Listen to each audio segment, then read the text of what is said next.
Hi, everybody, and welcome to Red Wings Rant. Wait, why does that not feel right? It's just because Mike's not here. We're tirades and impassioned pleas for your Detroit Red Wings finally have a home. Whoa, that's right. Mike should be along any minute now, I hope. Well, the first, if you'd like to put out a guess, we are recording on a Tuesday. And I gave Mike one rule. I said I'll say yes, and we'll do it if we can record at 6:30. And you know what? It's Tuesday. It's 6:31, and there is no Mike to be found. I gave him one rule. Jim, you're here. Jim, you get an A+. A for effort, Jim.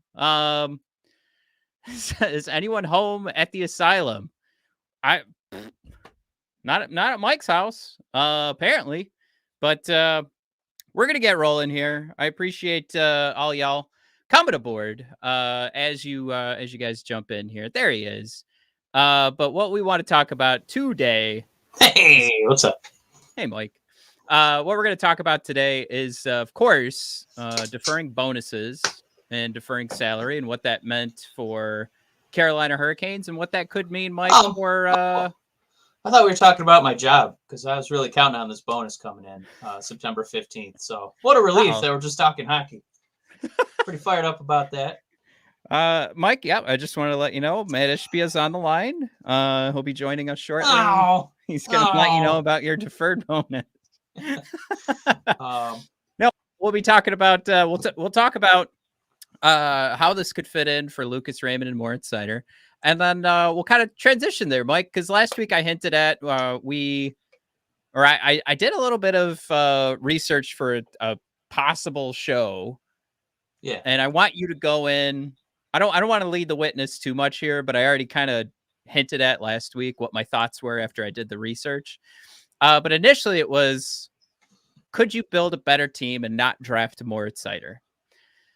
And last week I talked about, like, oh my God, is it so difficult with how these draft prospects have been playing out in the NHL. And I just mean, like, you get drafted, who's actually coming to the NHL? Anybody coming early? Who would have been a draft steal? There's a couple of them here or there, but you would have really had to make a boneheaded move and been like, no, I am not going to draft one of these top-ranked prospects. I'm going to draft this bozo. Like, you really would have, like, you would have caused the first, I guess, from the NHL. We've seen it from The Simpsons, Mike. We've seen it from movies. But, you'd cause a pop culture disruption because people would say, oh, Steve Yzerman's a time traveler because, he drafted Wyatt Johnson way too early. So we'll talk about that. Those are definitely possibilities, but they would have made zero sense at the time.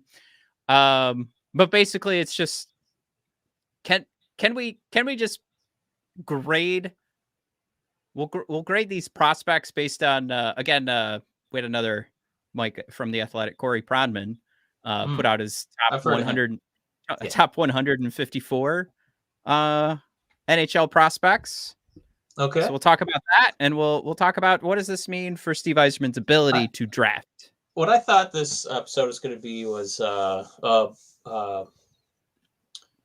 of a wake in the death of the plans that were the Red Wings picking up Leon Draisaitl now that he signed his $14 million per season mortgage to stay in the beautiful city of Edmonton.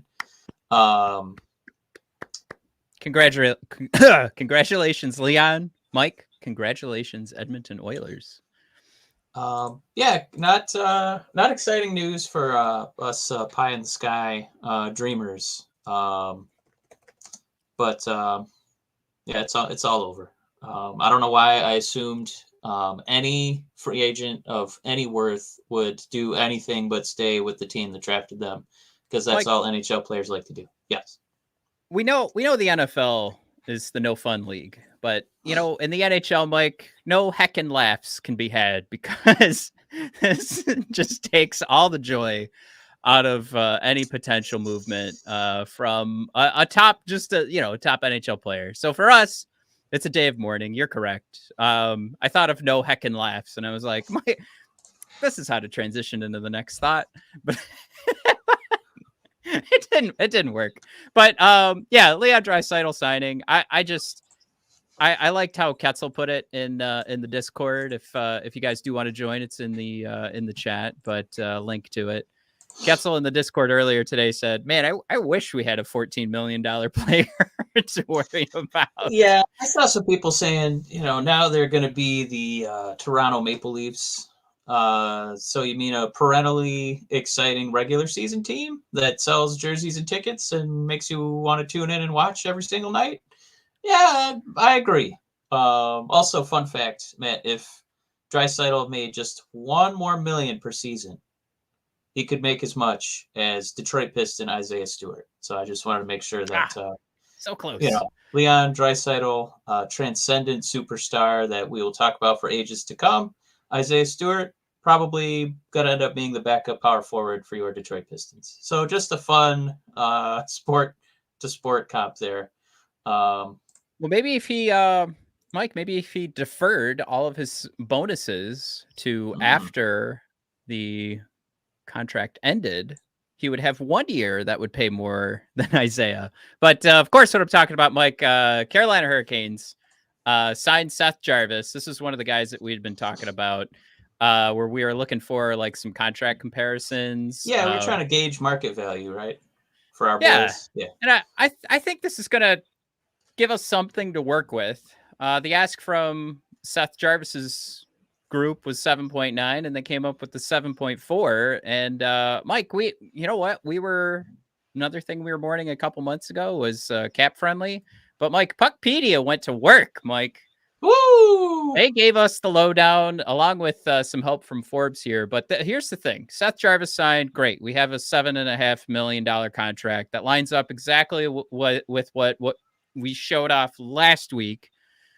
Mike, there was Stitch was our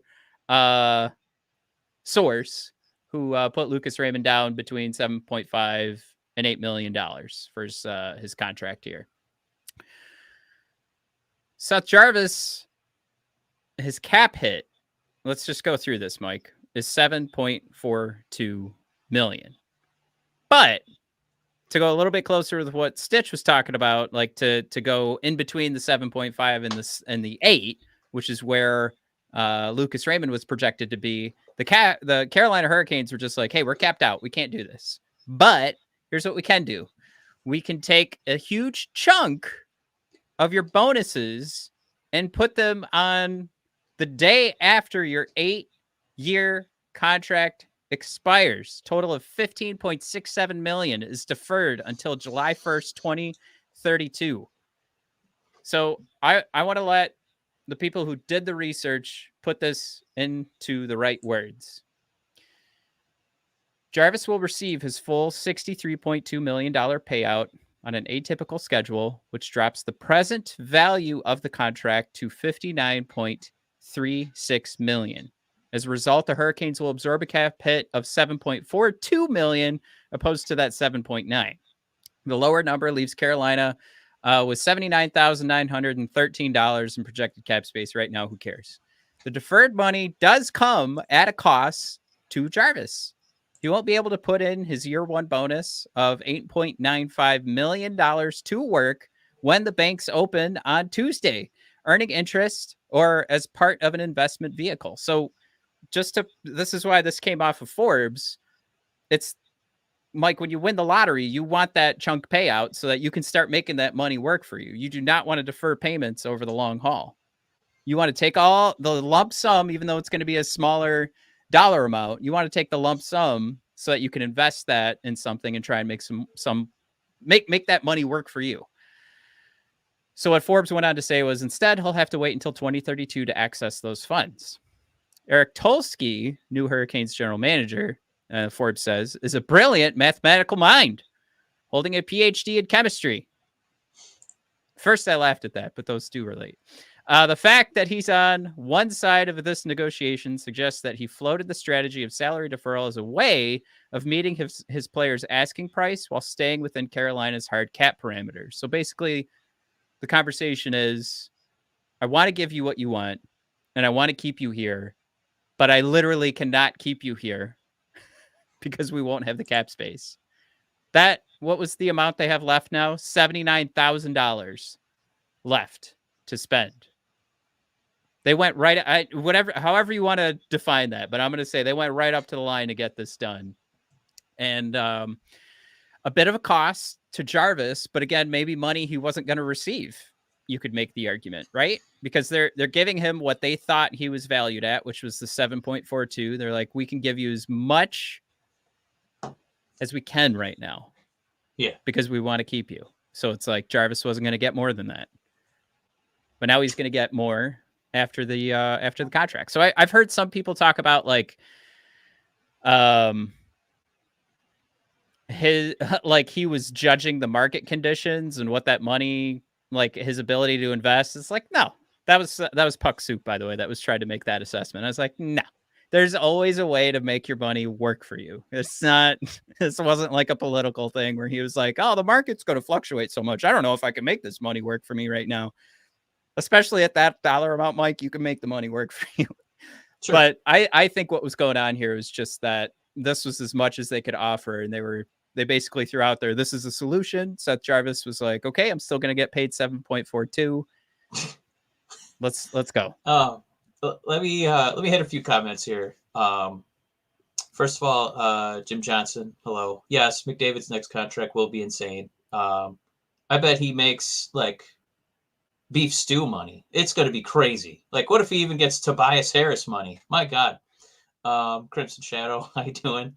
And then Jim, this is the other one I wanted to touch on. He stole my thunder. Otani's contract was massive as far as deferred amounts. Yeah, he's making so much money hand over fist that he is also willing to graciously defer. I say graciously. The man is going to literally earn $500 million at the end of this.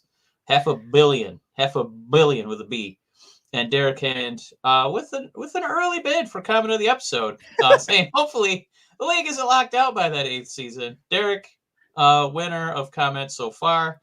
Matt, just reading all this kind of puts Carolina in that same tier of teams that I just envy.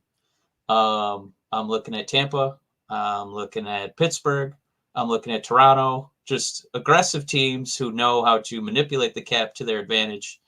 None of what we've gone over are things that the Red Wings are discussing. None of this is what's going on. Because you know what?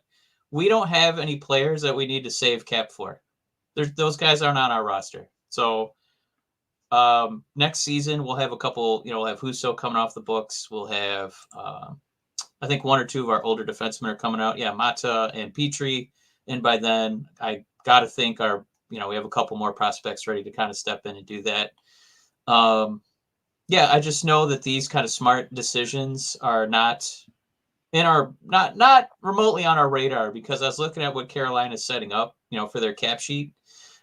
So they're making that work so they get one more year of Orlov and Brent Burns, and they don't have to move one of those guys. Those are both expiring contracts. Lest we forget, Matt, that they shrewdly signed the Ghost Bear from us for 3.2 over the next 3 years. A very manageable deal in terms of an AAV and length. Unless we forget that 3.2 comes in just under Justin Hall's 3.4. And, it's about 75% of Ben Sherrod at 4.7. So, Carolina knows how to, kind of finagle that cap. Just as a juxtaposition for the Red Wings, I don't think any of this wizardry is going on in our room, because otherwise we wouldn't be looking over at Shane Goss's bear wearing a Hurricane jersey. I'll say this. Please find a way to defend it. Yeah. You need two sides to say yes to this.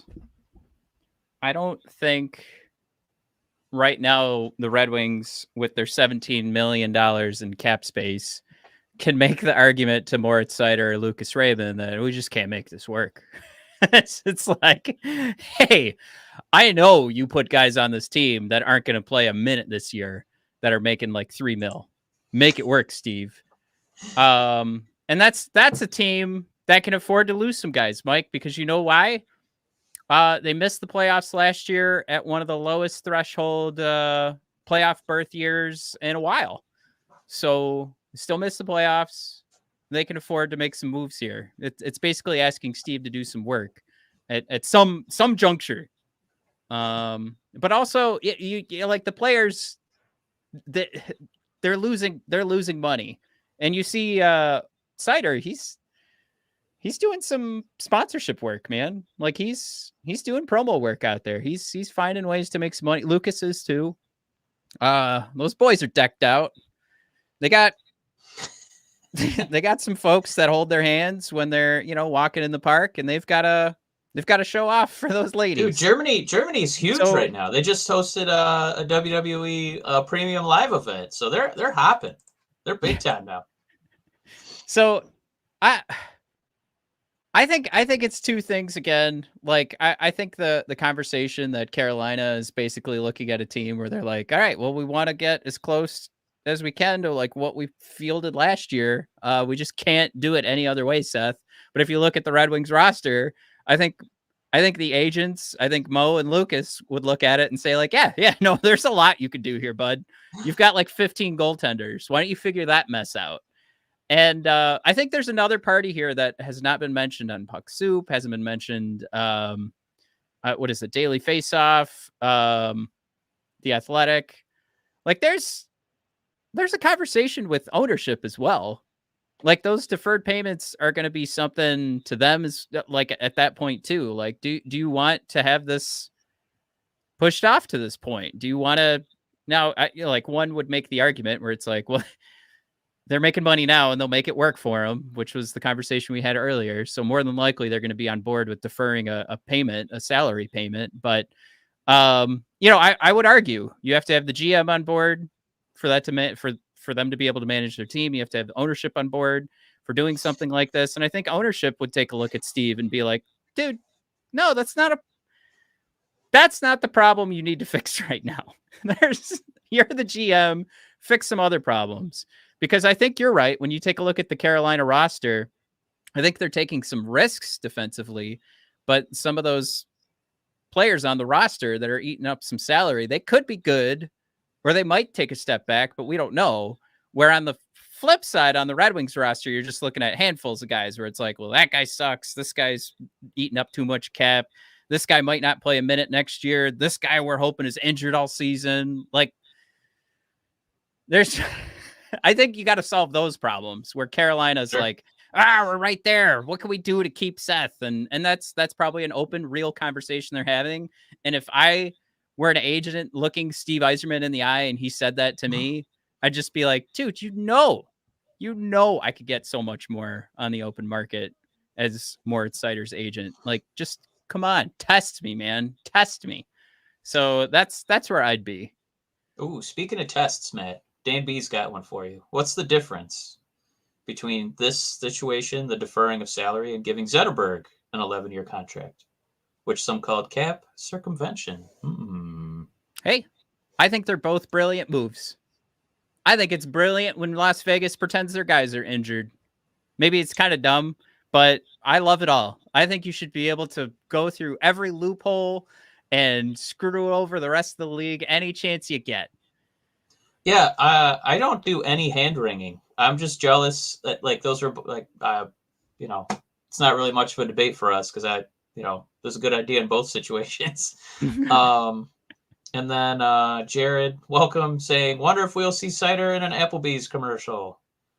It's not going to get any play. This is Dan Campbell Town, so I think that's all we're getting for that. Jim Johnson saying Seider's and Raymond's contracts are going to be likely front-loaded. I would say the opposite, just because we know the cap is going up, and the Red Wings, if they do sign these guys for $7 and $8 million, they're going to be right up against it. So that's kind of the segue of Matt bringing this up. I don't think it's different the way it affects the cap, though. If they do what Jim's talking about in the front-loaded contracts, Toronto does that. And their argument is, you sign with us, and we will front load your contract, and then you will have a bunch of money that you can invest however you like. but it still is the AAV on the salary cap hit throughout the contract. So they give the Toronto boys more money up front, and then they can go invest it however they like and make more money off of it. But on the cap I guess sheet, what I thought was happening is that you give them, 30 mil, but it goes like 8, 10, 12. So it escalates. Just as an example. So front loading would be doing 12, 10, 8. Yeah. But the cap is still going to be how you're hit when you're getting measured on that track with the NHL to make sure everybody's on an even playing field. You're going to get hit with that 10.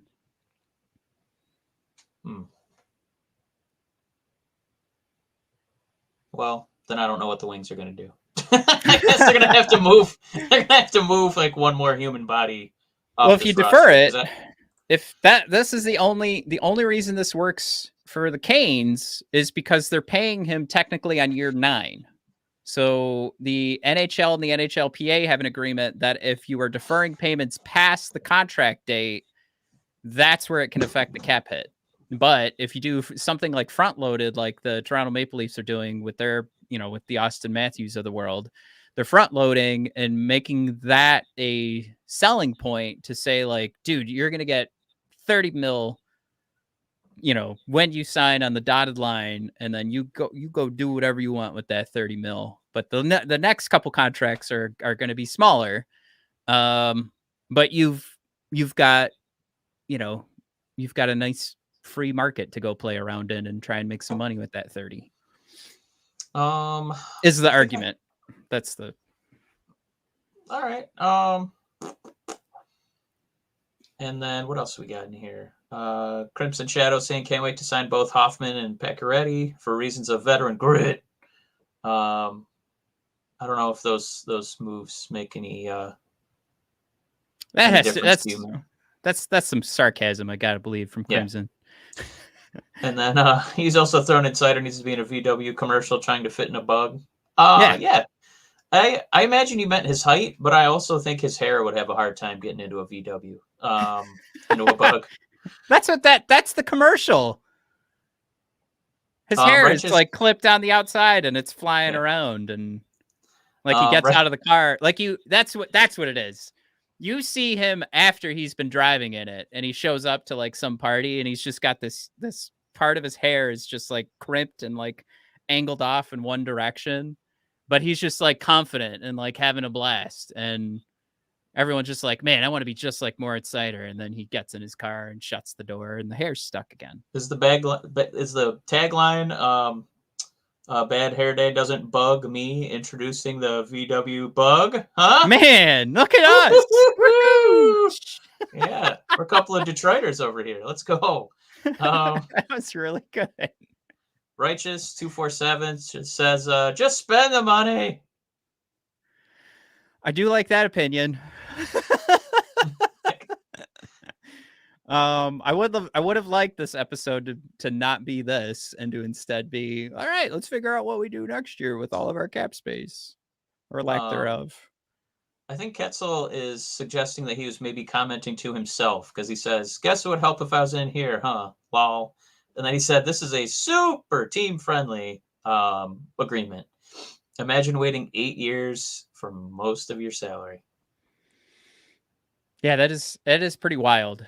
That's like the huge talking point. I don't think is talked about enough. But again, I wonder if it's just like this difference here of like, hey man, you want to be here, we can't afford you at that number, and you know that we have a team that's gunning for it, so you can screw us over and say see you later, good luck. But there was a solution, but that's one nice thing about the Red Wings. They don't have that problem. We're not on the cusp of winning anything. So it's just like they're just trying to lowball Seider and Raymond. And they're like, no.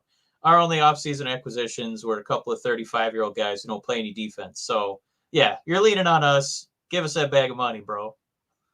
Now, Dan B puts out one, when there wasn't a salary cap, there was never this kind of CPA talk or CBA talk or whatever you want to call it. It was just hockey.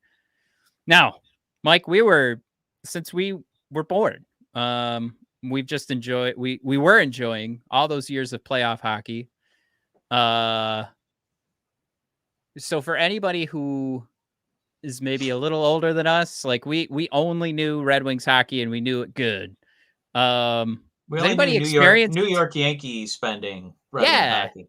What were the vibes elsewhere where it was like people just wanted to come to Detroit to play hockey? You know, like what did the rest of the league think? Because you could just keep paying. You just pay for a Stanley Cup, no biggie.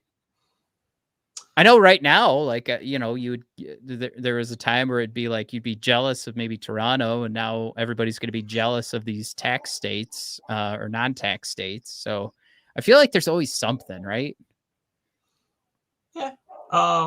Dan B, I will say you strike me as somebody who's never played franchise mode in a video game, because that was like my favorite thing was managing the cap.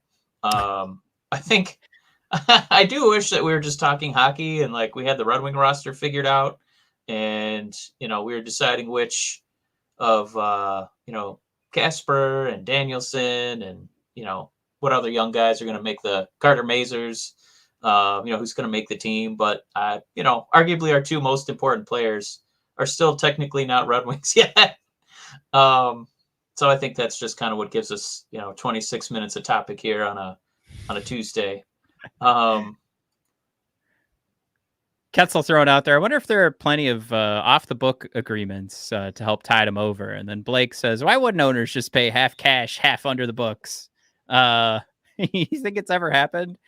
I always wondered why teams didn't try to do like bring in a superstar, right? When you have a ton of cap space, like overpay them for 1 year, but just have like this, it's not cataloged anywhere. You've had your moment, in a dark alley having this conversation. You're like, hey, I'm going to give you $15 million this year. You're not worth that. After that, I want you to sign with us for 8 years for $1 million, and then we can build a cup contender. Why doesn't that happen? Does the NHLPA just immediately say like, no, that we're not approving that? And because we know what's going on here. In which case, then I say, screw you, NHLPA. Let us have some fun in this league, but I don't know. I would say that I think the main reason that they don't just do Little this Caesars stuff, franchises.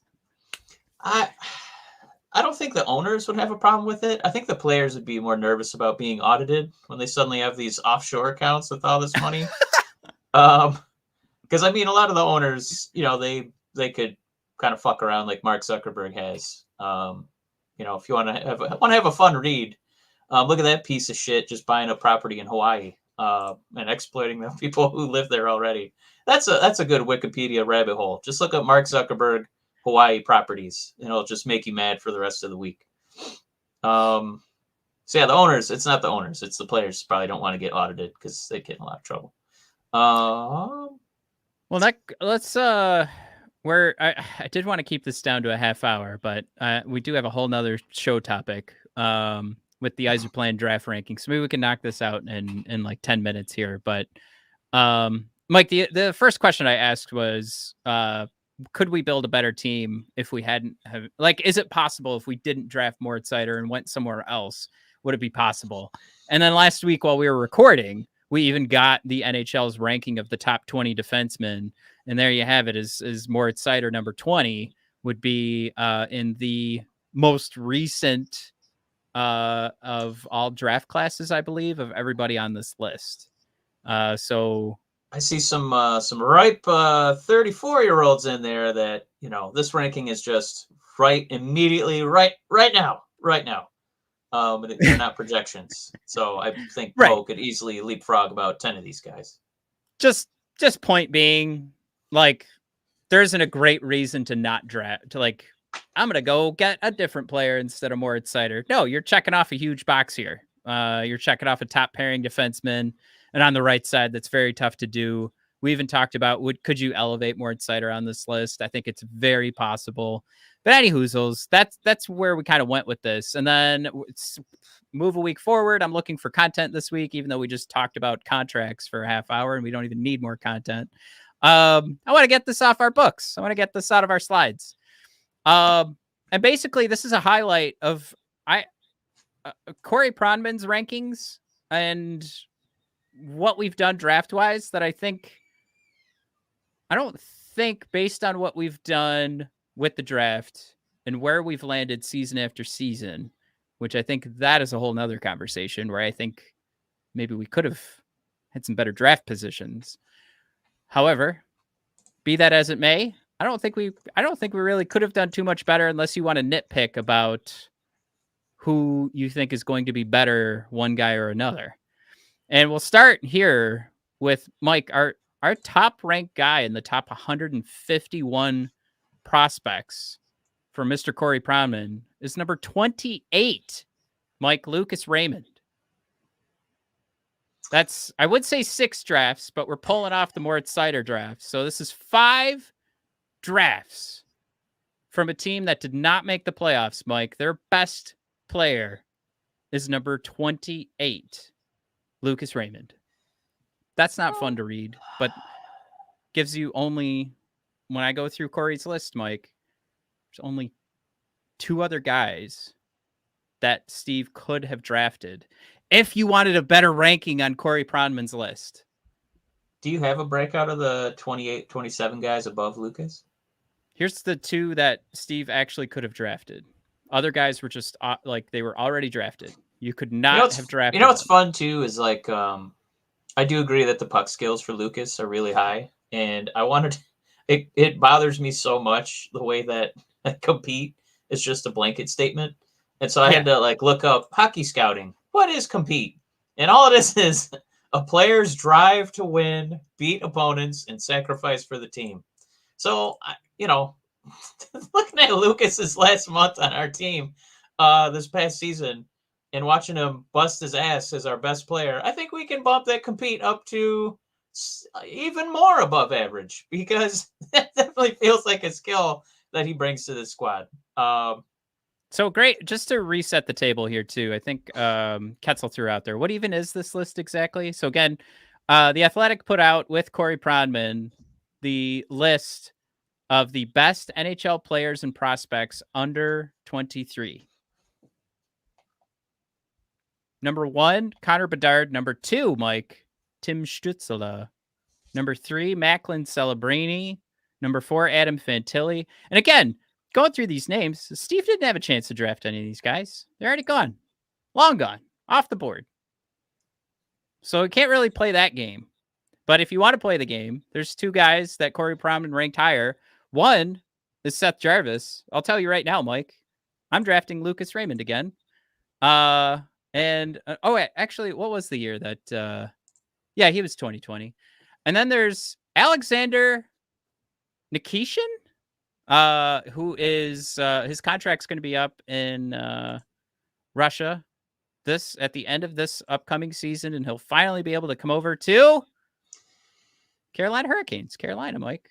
According to Corey Pronman, Carolina does a much better job drafting than Steve Yzerman. But anyway, I love that guy's going to waltz in as they say goodbye to, wasn't it Orlov and Brent Burns? Like, we'll just bring in a top prospect, sick, and pay him nothing. I have listened to Corey Pronman talk about this guy. Like, he really thinks this is like the second coming. He's looking at like Victor Hedman for 10 seasons here once he starts rolling.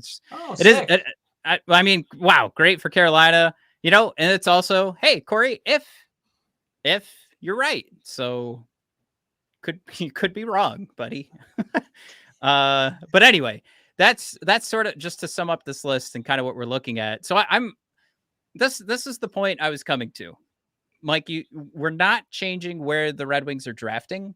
We're talking about where they drafted from. Corey Pronman's rankings here. Could we have done better? I'm going to say pretty happy with Lucas Raymond. Yeah, I'm not changing anything. I'm not dying to have Seth Jarvis. I feel like I like Lucas, like the player, Lucas the person. Yeah. So when you go through the list too, so Nate Danielson pops up a couple spots past Lucas. He's number 31. Mike, they're considered tier 5, which is top of the lineup player. I'm going to consider that. Can I throw something out there real quick? I think for Ketzel. So Pronwin was doing just any NHL player under 23. Right? So that's how Lucas made the list. Because it seems weird, right, that he's already like established in the NHL and like a super important, like prospect always makes me think of AHL only, or so somebody overseas. So you're thinking like, how could Leo Carlsson possibly be higher than Lucas Raymond? Because there's a chance. Like Connor Bedard tops this list. Yeah. So it's not like you wouldn't call him a prospect, but I think they should have just dropped that word and said best under 23.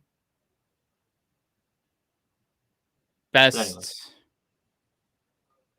What do you call that? In the system? That's what the video game calls it. You're in the system.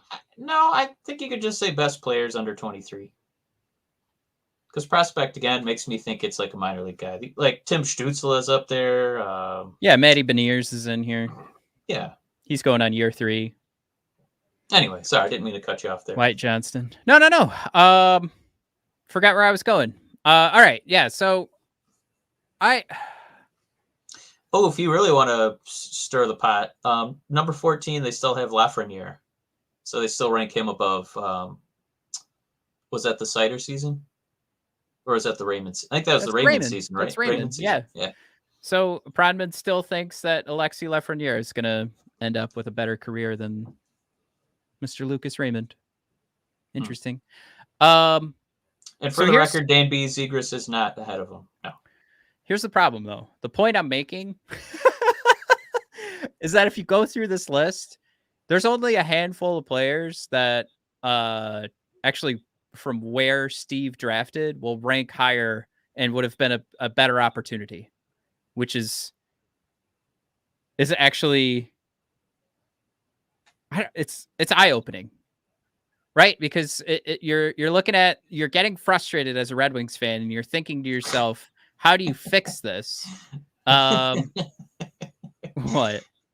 I'm just laughing at Dan B when he said, "Please don't tell me Zegras is ahead of Raymond." And Crimson said, "But those Michigan goals, Dan."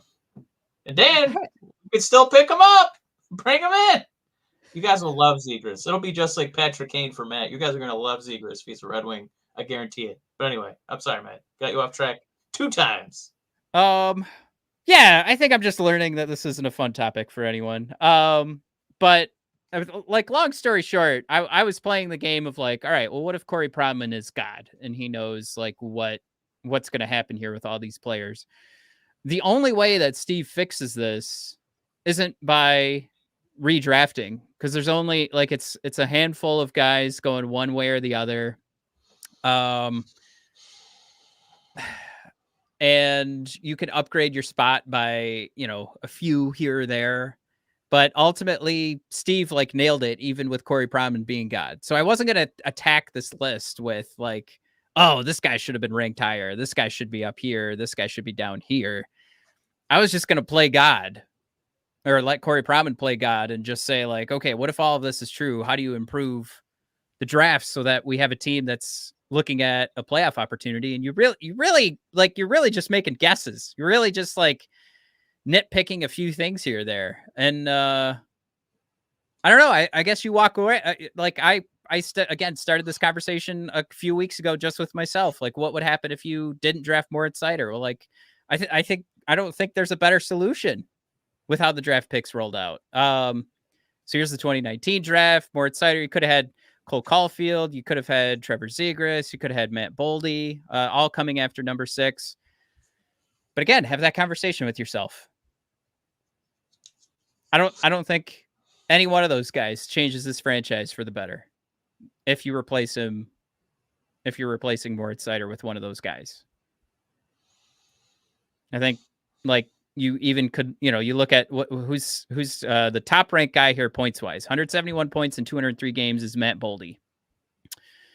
You could look at his Evolving Prospects Rampum chart. Oh, this is actually comparing him to Lucas Raymond. Whoopsies. Any hoozles. It's still to the point of I'd rather have that right side defenseman. I'd rather shore up that spot. 2020 draft. Take a look at that. Tim Stützle doing a little bit better than Lucas, but of course he came back last year a little bit. Lucas just keeps progressing. Lucas doing better than Lafreniere, doing better than Seth Jarvis, who's been mentioned a few times today. Dawson Mercer, Anton Lundell. Number 2, Quentin Byfield, who also is ranked higher on Pronman's list. Like, again, I would just absolutely go Lucas Raymond again at number 4. Fun fact. Axel is actually ranked one spot better than Jamie Drysdale, which is kind of cool. Oh, yeah, I did notice that. Yeah, and you could see Drysdale on the bottom of this 2020 list. He was taken number 6 overall. And you got much better value for Axel, where he got drafted. What was he, like 16 or 19 or something? We've had a lot of Dan B today. We do have a comment from Dan A going for comment of the episode saying, problem isn't who they drafted with their picks. Problem is they gave themselves worse picks by spending on mediocrity. Bingo, Dan. They've also kind of set themselves up for a pretty quiet offseason next year. Including, I would say this season was also kind of quiet since it's only really Tarasenko, because they're still paying some jabronis, $4 or $5 million a year, and they'll be paying Cop and dear friend, Cop for $11 million combined for the next 1, 2, 3 seasons. They get a bonus season out of Cop for, so. Gonna be fun to be watching those two guys lace them up at age 33. Let's go. Really had to make that happen back-to-back years so that we can continue to miss the playoffs. Thumbs up, guys. I liked Ketzel's thought here too. Imagine our defense with Seider right now. You know what? You don't even have to imagine it. That's what it is right now. That was going to be one of my show topics if we tackled it. Of like, what if we didn't draft Moritz Seider? We built I built like a powerhouse offense, and you couldn't stop a single goal, so you still lost a ton of games every year. So maybe that was your way to build through the draft, was just to not draft defense and not to try and like fill some holes ultimately, like we did with Seider when he was ready to go. 2021 draft, we got Eklund. Wyatt Johnston just comes out of nowhere with Dallas, 106 points in his 164 games. Great playoff for him as well. But of course, this would have been another, oh yeah, we're not going to shore up this defense, which we're really excited to see Simon Edmondson. So I'm still kind of leaning in the same direction. Although I did think we were going to take Eklund this year. I was so sure about it. 22 draft. You know what? There's not enough here. You've got Juraj Slafkovsky, who's the number 1 pick. He's rolled in a half a point a game so far in his career. Logan Cooley's pretty much done the same thing. I know my boy's still out there though. Guccier. I did all that work trying to learn how to pronounce his name that we even kept. What a waste. And what this would be Nate Danielson. Wow. Could have gone. Yeah, I mean nobody's played yet, so I basically just started making. Pretty wild. I thought you made the case for Zach Benson. Did you or I make the case for Zach Benson? Was that one of mine or yours? I think we both liked him. I think we liked what we saw when we were taking a look at like those the highlights. But I mean, he's a tiny guy. So it's just wild. This guy's already played 71 NHL games. Well, Buffalo's a stinky. Wow. They're a stinky franchise.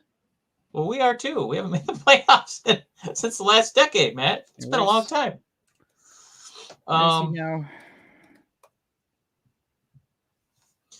So Crimson throwing in. Problem is, who is really worth a damn this free agency? Did you really want to pay Stamkos that contract? If my choice was Stamkos or Tarasenko, yes, I would take Stamkos. But it also means like we would still have the Ghost Bear instead of paying like Justin Hall, which again, we'll never ever understand that deal. what was another one? Ketzel. I'm still shocked we had 4 players immediately play in the show. Yeah, it was pretty wild. Blake saying, how did the Rangers get a number 1 pick? They had a lottery opportunity, and they're from New York. And, well, there you go. It's like it's almost as egregious as when the Cavaliers lost LeBron James, and then somehow Cleveland won the number 1 pick like 2 or 3 years in a row. Like, really. So I think, long story short, I think Dan A, in your comment, like, that nails it. I don't think drafting's a problem here. I think what we've seen demonstrated. I think because he's done as good as he possibly could at that spot. So it comes back to an argument we've made all along. Why didn't you just continue building through the draft and not sign players? But maybe I gotta, as we go along here, I know we've had I've had some personal conversations about like what's going on with the the scouting team. Can changes be made there? And it's just kind of like you go through these drafts, and it's just, the way the NHL works. So it just, again, why'd you take yourself out of that zone where you could have been collecting guys that were at the top of the draft for a couple more years? Because where you got Marco Kasper, Nate Danielson, Branson Nygaard, Mike, what was he? He's like number 70 or 80 on that list. However you feel about Corey Pronman, he's probably right, plus or minus 20. I'll get right. Like, it's got maybe plus or minus 30. So at best, Branson Nygaard is a top 20. Let's say at best, Corey Pronman's plus or minus 30. So Branson Nygaard is like at best in the top 40. He's also probably written a percentage of the profiles of any prospect that you have fetishized as a Detroit Red Wing draftee. So his words are probably the ones that you've read, like an epic poem. Yeah. But it's not, again, and Blake throws out there, Nygaard kid is going to be a puck hound for sure. Like, yeah, let's do it. I can't wait to see that in a red jersey and a winged wheel. Would love it. Let's do it. However, if that meant like there's another version of Steve Yzerman who's just super duper patient, and instead of Nygaard we got Celebrini, yeah, I want that. I don't care about Nygaard at that point. So that's sort of the argument we're making, is like it doesn't mean bad drafting where you were at. It means the strategy didn't quite line up with what you said. Dan A is cooking today. He said, seems like they had one disaster season where they finished last by a mile and drafted 4th. Got pissed at the results and said, F it, and pushed their chips in on free agency. That is exactly what they did. They got extremely frustrated and threw in the towel and said, you know what, let's make Kopp our man. That was a killer. It killed us in the draft because we weren't crappy enough to be like the bottom in the toilet. Killed our cap flexibility. Now we're going to be paying this guy, for 3 more seasons. And then Dan A just kind of put a little cherry on the cupcake there, saying their pro scouts are trash. Again, I think that Steve's strength is in finding somebody who can be productive at the NHL, wherever you put him in the first round. He's done a very good job of that. But, man, I don't know what he was looking at for some of these signings. Like, his free agency has not been good. Well, I gotta put a stamp on this one, and I gotta go put the kids to bed. But okay. I do want to come back to this conversation, and we absolutely should. And we'll probably come back to it over the entire season, especially if things don't start out great. Mike Pacioretty's coming, so we're gonna have Tarasenko, Pacioretty, make Kane learn how to play center. Just run out 3 old farts. That'll be a one nightmare if he's on our team. Matt, you're gonna have to listen to me call him Pacioretty every single episode. Are you buckled in for that? I didn't know that was going to be a nightmare of mine until you threw one in there like 10 minutes ago. I got two in there this episode. Yeah. So, all right. Guys, appreciate you guys coming aboard on a Tuesday. We've got a big fantasy draft coming tomorrow. I'm missing another draft right now, actually. I just put it on auto. I'm just like, whatever. It's just $20. But we'll see you guys next week. We'll have more good news. Steve Yzerman knows how to draft, just doesn't know how to long-term strategize. Jimmy D was in the playoffs after one season. All right. See you guys. Oh, man. We got to go into that Red Wings franchise history at some point to talk about how Jimmy D went from worst in the league to playoffs for 4 straight years, then a conference championship, and everybody said it took him 13 years to build a cup contender. But it took him 4 years to get in the conference championship. I got to clip this and tweet it at Darren McCarty. Hold on. It takes so long to build a champion. You guys just aren't patient enough. By the way, Jimmy D did it in 1 year. Is that Pat Caputo? Yeah, I can't. It's all just one. You just got to be spitting mad. I've only got Miss Peggy. Yeah. Miss Peggy, Mickey Mouse, Pat Caputo. That's all I've got. Man, I thought you'd give us one Beetlejuice since it's Beetlejuice week. I don't have a Michael Keaton. Goddamn sandworms, man. Oh, that's see, I've got to do an impression of your impression. All right, I gotta go. See you guys. Bye.